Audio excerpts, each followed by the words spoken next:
You are watching a master at work.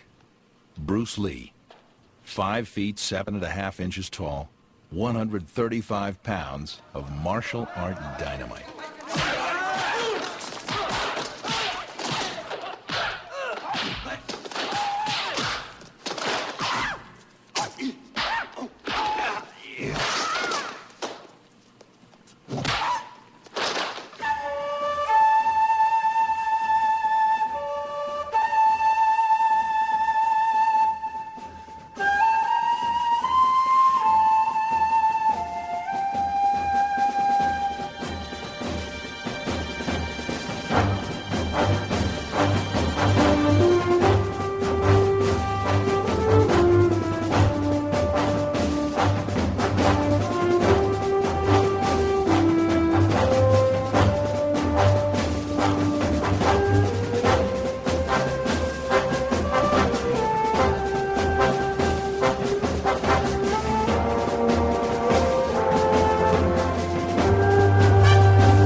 Hong Kong in February of 1973 is a bustling island of modern industry and commerce that plays against a backdrop of culture and tradition that's remained largely unchanged for over 1,000 years. The biggest news coming from within the city these days is the rapid growth of its motion picture industry. Formerly an enterprise of no consequence to anyone but local theater owners, the Hong Kong movie industry is now attracting the attention of the most powerful film studios in the world. The reason for this sudden surge in interest is the meteoric rise to fame within the city of a 32-year-old man named Bruce Lee. Lee's dynamic on-screen presence, coupled with an audience empathy that cuts across all cultural boundaries, have resulted in his films shattering box office records. Producers the world over have come to see in Lee the key that will unlock the door to the future of the industry. They begin to flood the young artist with offers that even a year ago would have been impossible for him to have imagined. After years of battling against cultural and professional bigotry, economic and emotional hardship, as well as the exhausting effort required to sustain the integrity of his art, Lee's perseverance has finally been rewarded. He has become the most sought-after motion picture actor in the world. With such power now at his disposal, Lee could easily choose to rest on his laurels and play it safe by making the kind of formula pictures that are now being offered him on a daily basis. But the very notion of formulas and methods hold no appeal whatsoever for this young man. Instead, Lee is presently in the midst of filming The Game of Death, what he terms a multi-level film, in which his personal philosophy of martial art is being presented for the first time. He's returning to this film after a brief hiatus, having spent the fall of the previous year filming 3 sequences, the finale, it turns out, of the film. Lee performs the work and assumes the responsibility of 8 people in the creation of this film. He's the director, the producer, the choreographer, the author of the screenplay, in addition to having a hand in set design, the cinematography, and the lighting of the film. And of course, he's the leading actor. Martial artists who are not accustomed to the camera must be taught how to sell a strike or a reaction for optimal dramatic effect. Again, this falls to Lee to look after. Take after take of precision martial art choreography is performed. Lee will spend, in some instances, up to 4 days filming what will turn out to be only a 5-minute fight sequence. Lee is most demanding of himself.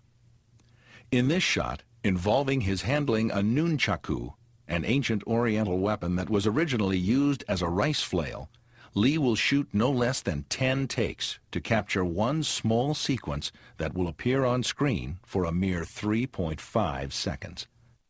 He wants his films to have the stamp of realism and believability. Filming of The Game of Death is suspended in October of 1972 when word reaches the set that Warner Brothers is now interested in co-producing his next film. It will mark the first time in the history of East-West relations that a Chinese and American film studio work together on a motion picture. Lee views the co-production as a step toward raising global understanding of Chinese culture and of having Chinese films accepted into the international market. Did you look at many Mandarin movies before you started playing in the first one? Yes. What did you think of them when you saw them? Quality-wise, I mean, I have to admit that it's not quite up to the standard. However, it is growing, and it is getting higher and higher and going toward that standard, that what I would term quality. Lee and his business partner, Raymond Chow, fly to Los Angeles in November of 1972 to complete negotiations with Warner Brothers for what will prove to be Lee's last and biggest film, Enter the Dragon. January to April of 1973, Lee gives over to the filming of Enter the Dragon. Again, he will oversee every aspect of its production and post-production. By the time his schedule allows him to resume working on additional ideas for The Game of Death, it's mid-July of 1973, the final week of his life. July 20th, his last day on Earth, he will spend discussing script ideas for the film. On this fateful day, Lee will, in characteristic optimism, look ahead to September 20th, 1973.